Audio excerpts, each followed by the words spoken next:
I typed it into the chat. So my Ah, question is there you go. basically, I'd like to use this stuff for my sales page. I think it's great, but I'm wondering if you would recommend. So there's a lot of us that said things like they're willing to take Ah, responsibility, they don't want a quick fix. So is those brief sentences enough, or do we need to give an example to make it more concrete what we mean for people?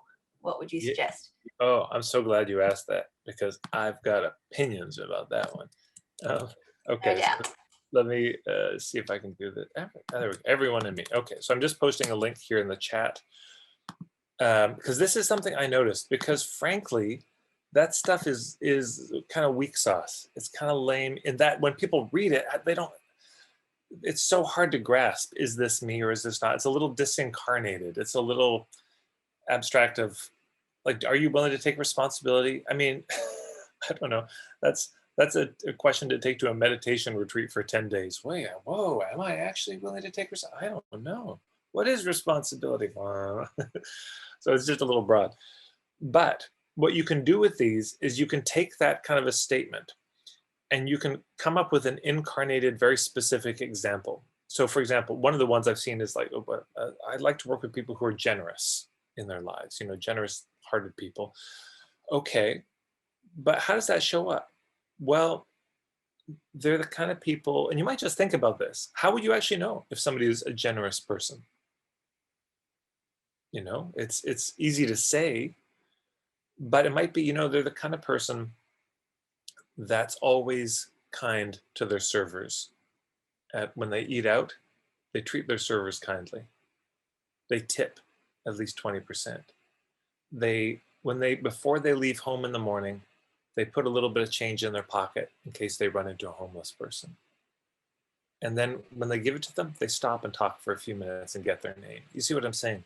Suddenly we're out of the abstract. So you can think about what are examples that my ideal client would read and say, oh, I do that all the time. That is me. So instead of saying it's an aspirational thing for the future that maybe you might do this, or hopefully abstractly you are this, it's just you have done this. Here are examples of things you have probably done. And then when people read it, it's like, oh, yeah, I know I'm that kind of person. Or no, I never do that. Great, now we know. So with the responsibility piece too, it's not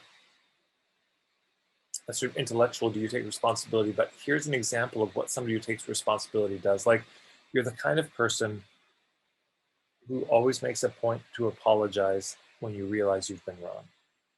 You're the kind of person that when you've gotten feedback from a few people, you really you've sat with it and seen what was there for you to learn.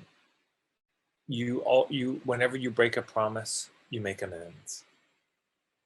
I don't know, these ways of saying it I just think they're more compelling, I guess, is the bottom line. It's like writing, you could say one of the keys of writing is you get specific with details. It's different, like he pulled up in his car versus he pulled up in his red car versus he pulled up in his red Camaro versus he pulled up in his 1975 red Camaro that he'd won from Lou Littlefingers in that poker game that people still talked about to this day. You see what I'm saying? It's like it's a much more interesting statement.